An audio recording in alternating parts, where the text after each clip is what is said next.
Magandang araw kabayan, si Dupont po ito ng Dupont Balikbayan Box. Ang biyahe po natin ngayon ay simula Laporte hanggang Anahok, tapos Spring, Cypress, tsaka ano pa to? Katy, pagkatapos nun ay Sugarland. Yun po ang pick up natin ngayon Sunday at may magdaratingan po ng mga agent ngayon na magdadrop. So ang bilang po namin ay mapupuno na natin ngayong gabi ang shipment na para sa February 12. So mas maaga natin paalisin. Pagdating ng Monday ng truck ay loloadan na po at Tuesday po aalis na po. Hindi na po mahihintay ang February 12. Ang susunod naman po pagkatapos noon ay February 19 or sooner. Katulad nito kasi maraming nagpapadala, baka mas mapaaga po natin may mapapuno ulit at mapaalis ang mga boxes.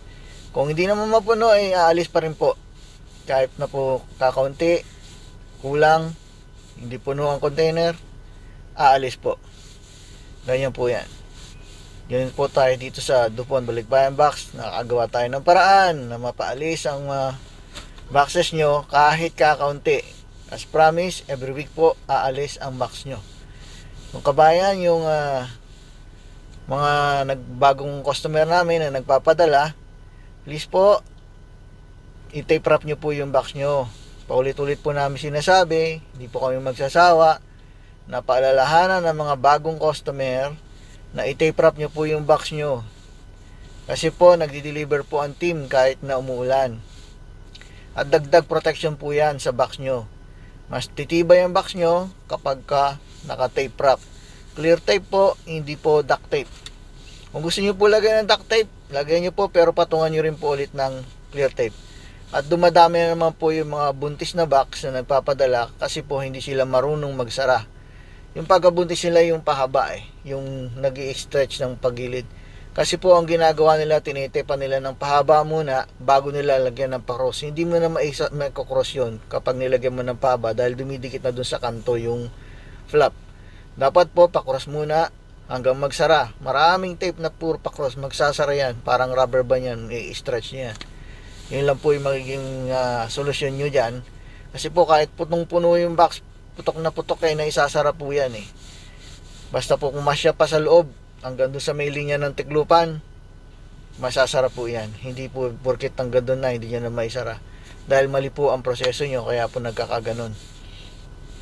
May video po tayo niyan sa YouTube. Yun po ang panoorin nyo kung paano magsara at paano mag-tape wrap ng box. Wag po kayo mag-tape wrap kapag puno na dahil nakakahilo, masakit sa likod. Maganda po, i-tape wrap nyo na po yung box habang wala pang laman. Simulan nyo sa ilalim hanggang doon sa may pinakataas ng bago ka mag-close. Iwan mo siya syempre na bukas kasi doon ka maglalagay. Ngayon, kahit na siksikin mo siya, matibay na siya. Hindi siya pumuputok, hindi siya bumibilog kasi naka-tape wrap na. Ganun po ang strategy. At hindi ka ikot ng ikot yung box ang iikutin mo dahil magaan pa siya. Madali siyang i-tape. Yung mga gipit na gipit naman po, kung hindi kayo makabili ng tape, meron naman po yung mga agent namin ng tape. Pwede po kayo bumili sa kanila ng tape. Or pagpapunta sila sa inyo, magpabili po kayo sa kanya ng tape. Or bumili na po kayo ng preferred brand nyo ng tape. Kasi mas maganda po kung yung gusto nyo na tape, na clear tape po yung heavy duty. Huwag po kayo kukuha ng mga hindi heavy duty kasi po madaling matanggal. Yung iba makapal nga, pero hindi siya dumidikit ng malapat kasi masyado na siya makapal. Kapag ginanon mo lang siya, inagod mo siya, rumurol na. Kapag yung mga dulo nag-fly away. Kasi nga masyado siyang makapal, hindi na siya yung lapat. Mas maganda yung mga 2.4 to 2.7. Huwag po kayo kukuha ng 2.8 hanggang 3 o pataas pa. Huwag din po kayo kukuha ng 2.3 hanggang pababa naman po na hanggang 2. Huwag po kayo kukuha nun. Ang kunin nyo ay 2.4 mil yung thickness hanggang 2.7. Yun po yung ideal para sa mga box nyo. At hindi sila naglilislis na umaangat-angat ng ganun. At tama lang yung kapal. Yung mga customer po natin na bago, Huwag po kayo magtatago. Ilagay nyo po yung telephone number ng consignee nyo at yung telephone number nyo. Kasi kung sakaling hindi kayo makontak, yung consignee naman ang tatawagan. Kung sakaling hindi makontak yung consignee, kayo naman po ang katawagan. So, gano'n po yun. Huwag po tayong magtatago. Isa pa yan sa hinahanap ng custom. Kapag nagkaroon ng inspection, unang tinitingnan nila yung resibo mo. Pag di mo nilagay yung telephone number mo, wala ang complete address mo, ikaw sender, pag-isipan nila na smuggler ka. Dapat inspekin ang box na yan. Pero minsan lang naman nangyari, random yan eh. So usually sa amin wala pa kasi ina-hand over namin yung document ng tama. Kapag kami nakita kami hindi nasulatan, sinusulatan namin. Pero hindi rin po kami perfect na lahat ay makikita namin kasi mabilisan, maraming papel yan, nasa 400 papers. So, tignan lang, tapos na. At importante din po sa box, kailangan po, ilagay niyo po yun ng telephone number ng consignee. Kailangan po, sana, dalawang contact number. Importante po yun, para po kayo ay madaling makontak kung merong hindi sumasagot, may alternative contact number na kukontakin. Meron akong nasagap na isa pa na Marites. Ang sabi ng customer, sabi ng ibang cargo, hindi ko malaman kung sino yun, baka siguro yung kaibigan natin. Sabi daw, ang nagwawagi ay hindi sumusuko, ang sumusuko ay hindi nagwawagi. Tapos nakita niya na may mga agent na nag-aalisan, katulad nung dati nung malis daw ako, may mga iba nung ganun daw.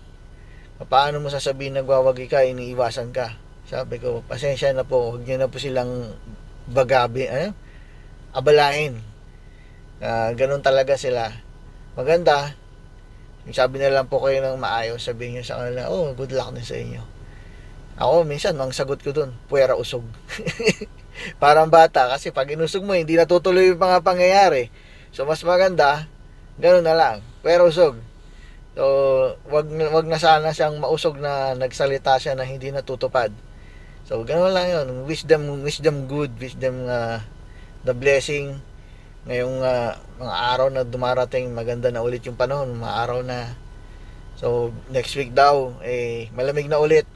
So, magja-jacket na naman tayo ulit.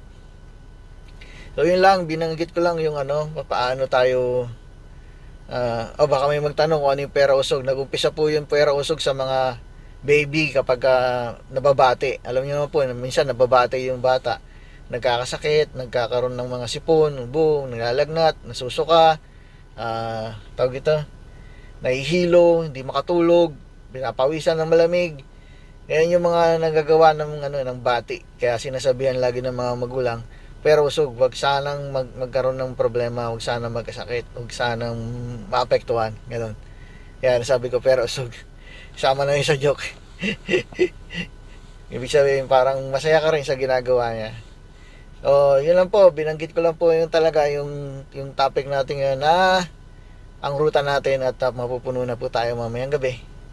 At paalisin na natin ito. Kung mapuno na agad maload na agad ng Monday, kung maaga darating ang truck, Monday din naalis. Pero usually Tuesday maalis, another day, kasi iniiwan, iloload ng mabuti.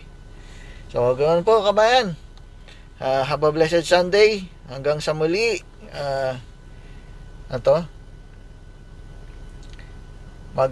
Meron po tanong, tawagan nyo po kami or text nyo po kami. Pwede nyo po akong message sa Messenger, Facebook Messenger. Ang cellphone number ko po ay 510-331-5545. California po yung number na yan kasi business number po yan. Malaking tulong din po yan sa custom namin dahil sa California kami nagsiship. Cellphone naman po yan, pwede po kayo mag-text, pwede kayong tumawag. At kung medyo nagmamadali, pwede rin kayong mag-messenger. Ano pa ba? Available din po ang number natin sa WhatsApp, sa Viber, sa Telegram. Ano pa ba? Yun lang, yun lang yata. Meron ako na other apps na pwede kang kumontak, mag-chat. Kung nasa ibang bansa ka, nasa Pilipinas ka, nagpadala ka, nagpa-follow up ka, o nag-i-inquire ka, pwede po kami kontakin doon. Same number po, 510-331-5545. 510-331-5545. Hanggang sa muli po, kabayan.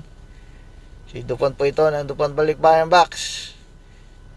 Happy blessed Sunday, everyone. Thank you for watching.